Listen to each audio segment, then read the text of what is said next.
శారీతో dress stitch చేసుకునేటప్పుడు పళ్ళుని చున్నీగా ఎలా చేసుకోవాలో ఇప్పుడు నేను మీకు చూపించబోతున్నాను.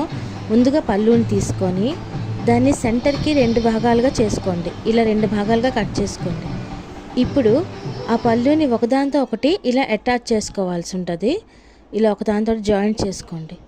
అలా జాయింట్ చేసుకున్న తర్వాత ఆల్రెడీ మనం శారీలో నుంచి బార్డర్ మొత్తాన్ని ఎక్సెస్ బార్డర్ మొత్తాన్ని తీసాం. సో ఆ బార్డర్ని ఒకటాటితో ఒకటి అటాచ్ చేసుకొని ఇలా అటాచ్ చేసుకోవాలి. ఇప్పుడు రండి జాయింట్ చేద్దాం. ముందుగా ఇలాగా ఆల్రెడీ మనం పళ్ళుని 2గా డివైడ్ చేసుకున్నాం కదా, సో ఒకదాంతో ఒకటి జాయింట్ చేసుకోవాలి.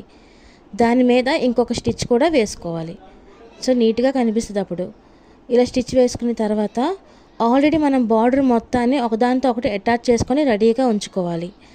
అలా ఉంచుకున్న తర్వాత ఇదిగో ఇప్పుడు ఆ బార్డర్ మొత్తాన్ని వన్ సైడ్ మనకి బార్డర్ లేదు కదా, ఆ బార్డర్ మొత్తాన్ని మరోవైపు నీట్గా అటాచ్ చేసుకోవాలి. దాని మీద నీట్గా డబుల్ స్టిచ్ వేసుకోవాలి. అలా చేసుకోవడం వల్ల మనకి రెడీమేడ్ లుక్ అనేది వస్తుంది. ఇప్పుడు కంప్లీట్ ఇదిగో ఇలా ఫస్ట్ అటాచ్ చేసుకోండి.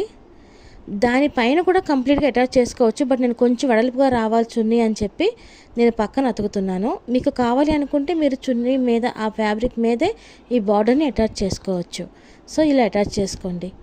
అటాచ్ చేసుకున్న తర్వాత మొత్తం చివరి దాకా ఇప్పుడు దానిపైన ఒక కుట్టేశారంటే అది నీట్గా ఎక్కడ అతికినట్టు లేకుండా కంప్లీట్గా చాలా బాగా వస్తుంది అనమాట.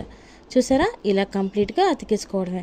ఇప్పుడు అడ్జస్ట్ అవన్నీ చిన్నగా ఫోల్డ్ చేసి కుట్టేసుకుంటే మన చున్నీ అనేది రెడీ అయిపోయినట్టే. చూసారా ఎంత నీట్గా ఉందో, అసలు శారీని తీసుకున్నట్టే లేదు కదా, రెడీమేడ్ లాగే అనిపిస్తుంది. చూడండి, ఇలా పళ్ళుని మనం ముందుగా తీసుకున్నాం కదా, ఆ పళ్ళుతో ఇలా చున్నీ అనేది చేసుకున్నాం. సో బార్డర్ ఎక్కడ వేస్ట్ అవ్వదు, పళ్ళు కూడా ఎక్కడ వేస్ట్ అవ్వదు చూడడానికి. సో మనం డ్రెస్ కుట్టుకునేటప్పుడు చీరల పళ్ళు ఇలా వస్తే చాలా బాగుంటుంది. ఈ వీడియో కనుక మీకు నచ్చినట్టయితే లైక్ చేయండి, షేర్ చేయండి, కామెంట్ చేయండి అండ్ నా ఛానల్ని సబ్స్క్రైబ్ చేసుకోండి. Thanks for watching.